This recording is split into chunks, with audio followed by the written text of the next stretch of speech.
Political parties ये बहुत सारे चैलेंजेस फेस करती हैं, जिनमें से 4 मेजर चैलेंजेस जो है वो हमने पिछले वीडियो में देखा था। अब आप तो समझ ही गए कि पॉलिटिकल पार्टीज में क्या क्या ऑब्स्ट्रक्शंस आती हैं, बट क्या आपके माइंड में ये क्वेश्चन आया कि इन ऑब्स्ट्रक्शंस को कैसे कम कर सकते हैं? तो चलो आज के लेसन में हम लोग इसी क्वेश्चन का आंसर ढूंढेंगे। आज के लेसन में हम लोग देखेंगे कि पॉलिटिकल पार्टीज में ऐसे क्या बदलाव लाए जा सकते हैं कि उनकी जो शॉर्टकमिंग्स है उनको ओवरकम किया जा सके। So before that I welcome you all to our online learning platform. चलिए आज का टॉपिक स्टार्ट करते हैं, जो कि है how can political parties B reformed. आज के वीडियो लेसन में हम देखने वाले हैं कि पॉलिटिकल पार्टीज में क्या रिफॉर्म इंट्रोड्यूस किया जा सकता है, गवर्नमेंट ने अपने एंड से क्या क्या इनिशिएटिव्स लिए हैं और पब्लिक का, सिटीजन्स का क्या क्या सजेशंस है उन चैलेंजेस को ओवरकम करने के लिए। So let's start.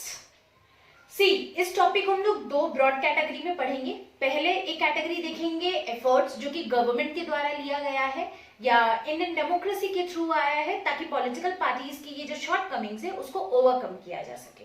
और उसके अलावा दूसरा जो कैटेगरी है उसमें हम लोग देखेंगे कि क्या क्या सजेशंस हैं जो हम लोग आगे चल के इंट्रोड्यूस कर सकते हैं पॉलिटिकल पार्टीज में। So let us have a look on recent efforts. अगर हम रिसेंट एफर्ट्स देखें तो सबसे पहला जो इनिशिएटिव लिया गया है वो है एंटी डिफेक्शन लॉ का पास होना। ये एंटी डिफेक्शन लॉ क्या है?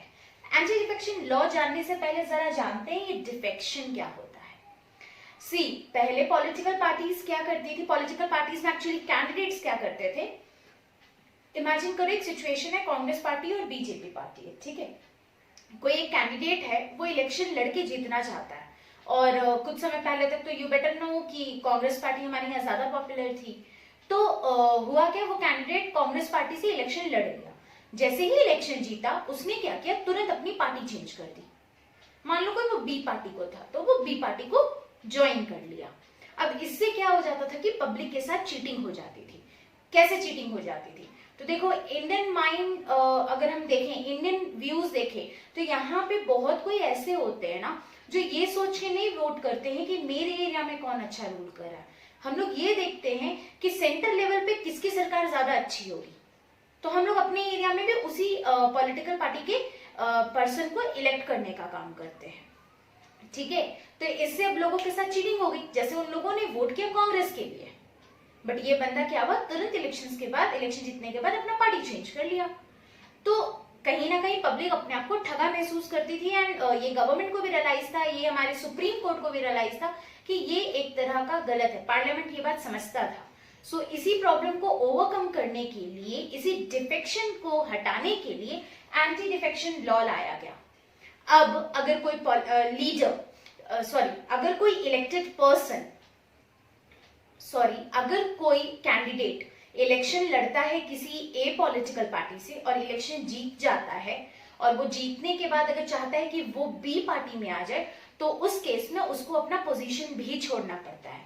यानी जहां पहले ऐसा होता था कि आप दूसरे पार्टी में चले गए लेकिन आपका जो पोजीशन है वो रह जाता है, वो अब नहीं होता है, अब वो रिमूव कर दिया गया है। अगर आपको पार्टी चेंज करनी है तो आपको अपनी जो सत्ता है वो भी छोड़नी पड़ेगी। क्लियर है? सो यही है आपका एंटी डिफेक्शन लॉ। दूसरा बड़ा रिफॉर्म जो कि आया वो एससी के द्वारा इंट्रोड्यूस किया गया, यानी कि सुप्रीम कोर्ट के द्वारा इंट्रोड्यूस किया गया। सुप्रीम कोर्ट ने क्या किया, हर कैंडिडेट के लिए मैंडेटरी कर दिया, जो कैंडिडेट इलेक्शन लड़ना चाहते हैं उनके लिए मैंडेटरी कर दिया गया है कि अगर वो नॉमिनेशन फाइल करने आते हैं तो नॉमिनेशन के साथ उनको एफिडेविट जमा करनी पड़ेगी, और उस एफिडेविट में उनके परिवार का, उनका खुद का पूरा इनकम, प्रॉपर्टी, इसका डिटेल्स रहेगा, और साथ ही साथ आपका ये भी डिटेल मेंशन होगा कि उसके अगेंस्ट कोई क्रिमिनल केसेस है या नहीं है।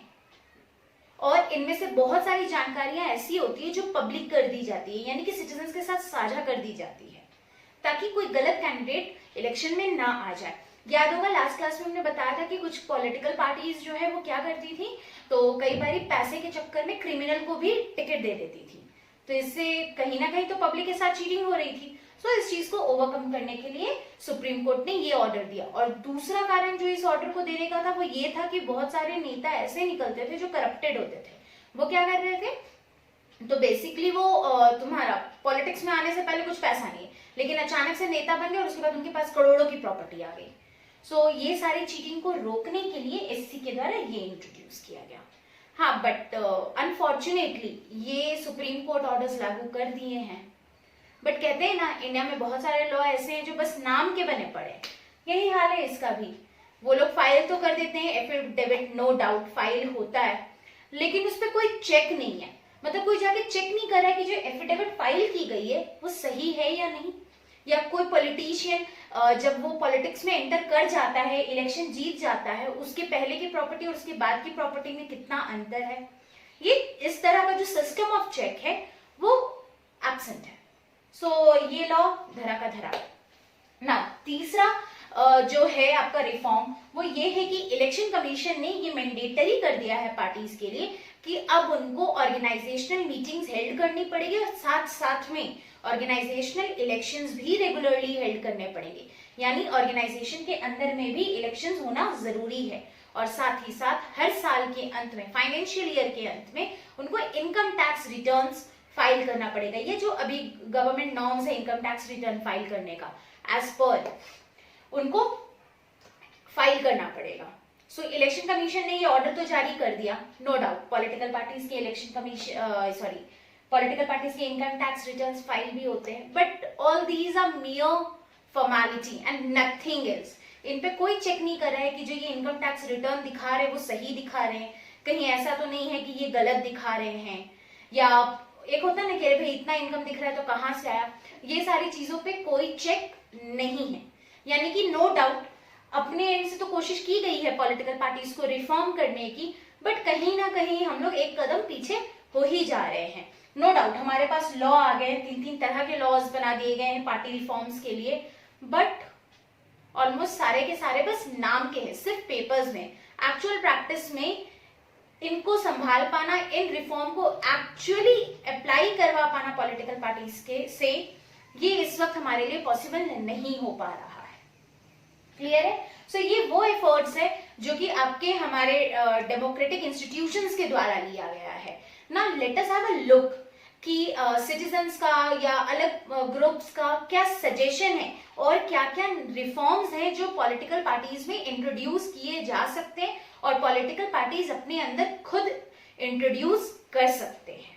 Now let us have a look on some suggestions जिनको हम पॉलिटिकल पार्टीज में इंक्लूड कर सकते हैं ताकि पॉलिटिकल पार्टीज में कुछ रिफॉर्म लाया जा सके और उनके शॉर्टकमिंग्स को ओवरकम किया जा सके।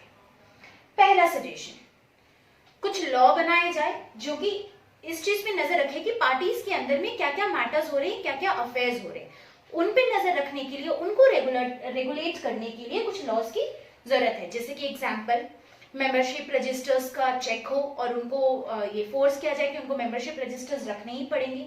अथॉरिटी इंडिपेंडेंट हो, किसी के द्वारा इन्फ्लुएंस्ड ना हो। हर एक पॉलिटिकल पार्टी का खुद का कॉन्स्टिट्यूशन हो और उसी कॉन्स्टिट्यूशन के अनुसार वो पॉलिटिकल पार्टी चले। साथ ही साथ जब भी पार्टी डिस्प्यूट्स हो तो लीडर जो है वो जज की तरह एक्ट करे, वहां की जो पब्लिक है वो वहां पे जो कैंडिडेट्स है वो भी इक्वली पार्टिसिपेट करे एंड जजमेंट को फाइंड आउट करे। एंड साथ ही साथ जितने भी हाई पोस्ट हैं उन सबका ओपन इलेक्शंस हो ताकि जो डिजर्विंग कैंडिडेट है उन्हीं को वो पोस्ट मिले। सो ये एक सजेशन है। दूसरा, एक और डिमांड है जो कि आया है, वो ये है कि हर पॉलिटिकल पार्टी में minimum number of tickets compulsory हो जाना चाहिए। जैसे कि 1/3 number of seats, 1/3 number of tickets महिलाओं को ही मिले, क्योंकि इट्स वेरी कंपलसरी कि महिलाओं को भी डिसीजन मेकिंग प्रोसेस में कुछ कोटा मिले। एंड तीसरा, इलेक्शन नॉर्मली फंडिंग जो होती है वो पॉलिटिकल पार्टीज अपना फंड खुद जुगाड़ करते हैं और यही कारण जो कि हम लोग एक शॉर्टकमिंग देखे थे कि मनी एंड मसल पावर बहुत इन्फ्लुएंस करता है पॉलिटिकल पार्टी के डिसीजंस को। अगर मान लो इनको फंडिंग मिलने लग जाए, जैसे कि पेट्रोल का खर्चा, टेलीफोन का खर्चा, आपका पेपर का खर्चा, अगर ये हमसे जो टैक्स वसूला जाता है उसी फंड से अगर इन लोगों को मिलने लग जाएगा तो इससे क्या होगा, रिच और पावरफुल का जो इन्फ्लुएंस है वो अपने आप कम हो जाएगा, क्रिमिनल का इन्फ्लुएंस भी अपने आप कम हो जाएगा, क्योंकि अब इनको किसी के सामने हाथ नहीं फैलाना पड़ेगा कि वो फंड दे, और फिर चूंकि वो फंड दे रहे हैं तो इसलिए जो आपका डिसीजन इन्फ्लुएंस होता है वो इन्फ्लुएंस नहीं होगा। सो ये 3 मेजर सजेशंस हैं जो कि इंट्रोड्यूस किया जा सकता है किसी भी पॉलिटिकल पार्टी में। एटलीस्ट ये सजेशंस तो है, पर पॉलिटिकल पार्टी चाहे तो ये सजेशन को खुद भी एक्सेप्ट कर सकते हैं और अपने पार्टी को एक एग्जाम्पल की तरह सेटअप कर सकते हैं। हाँ, यहाँ पर भी एक इंपॉर्टेंट बात ये भी है जो हमें ध्यान में रखनी है, वो ये है कि जो भी हम रिफॉर्म इंट्रोड्यूस कर रहे हैं वो ज्यादा हैम्पर ना करे पॉलिटिकल पार्टीज की एक्टिविटीज को, उनके लिए ये ज्यादा स्ट्रिक्ट ना हो जाए, क्योंकि अगर ये ज्यादा स्ट्रिक्ट हो जाएंगे तो in that case political parties नए नए तरीके ढूंढने लगेंगे चीटिंग के। सो उस चीज को भी हमें ध्यान में रखना है कि कोई भी हमारा रिफॉर्म इतना स्ट्रिक्ट नहीं हो कि पॉलिटिकल पार्टीज जो है वो नए नए हथकंडे अपनाने लगे, क्योंकि वो हमारे डेमोक्रेसी के लिए बहुत ज्यादा डेंजरस हो जाएगा और पॉलिटिकल पार्टीज अपना रोल जो है वो प्रॉपर वे में डिस्चार्ज नहीं कर पाएगी। और इसी चीज को ध्यान में रखते हुए 2 और स्टेप्स हैं जो कि हम लोग ले सकते हैं पॉलिटिकल पार्टीज को टोज में रखने के लिए।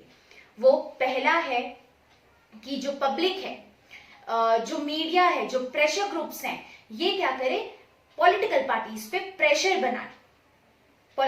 बनाए और उनसे काम कराए। इस केस में क्या होगा, जो पॉलिटिकल पार्टीज हैं उनको डर रहेगा कि अगर हम इन लोगों का बात नहीं सुनेंगे तो हमारा वोट छीना जाएगा, ताकि इनसे हमें वोट मिले, इसलिए उनके लिए फिर कंपलसरी हो जाएगा कि वो हमारे अकॉर्डिंग काम करे और वो थोड़े से रिफॉर्म इंट्रोड्यूस करे। सो एक ये स्टेप ले सकते हैं। वहीं दूसरा स्टेप हम लोग ये ले सकते हैं कि वो लोग जो पॉलिटिकल पार्टीज में रिफॉर्म चाहते हैं और बाहर बैठ करके क्रिटिसाइज करते हैं पॉलिटिकल पार्टीज को, वो खुद पॉलिटिकल पार्टी का हिस्सा बन जाए। देखो, बाहर से क्रिटिसाइज करना बहुत आसान होता है, अगर हम खुद उसी का हिस्सा बन जाते हैं तो हमारे में वो पोटेंशियल होता है कि उन जो कमियां हैं उन सारी कमियों को ओवरकम कर सके।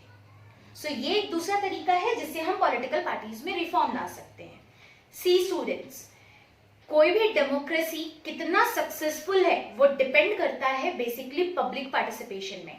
जहां पब्लिक पार्टिसिपेशन ज्यादा होगा वहां की डेमोक्रेसी उतनी ज्यादा सक्सेसफुल होगी। नो डाउट ये सजेशंस या जो हमने एफर्ट्स देखा है उससे हम लोग पॉलिटिकल पार्टी को कुछ हद तक कंट्रोल कर सकते हैं, बट इस तरह का कंट्रोल जो होगा ना वो जबरदस्ती का कंट्रोल होगा। एंड आपको पता है स्कूल में भी आपके रूल्स बनते हैं, आप बड़े अच्छे से जो रूल्स बनते हैं उनके कुछ ना कुछ एंटीडॉट ढूंढ लेते हो और उन रूल्स को तोड़ देते हो, करते हो ना। तो सेम चीज तो पॉलिटिकल पार्टीज पे भी एप्लीकेबल है।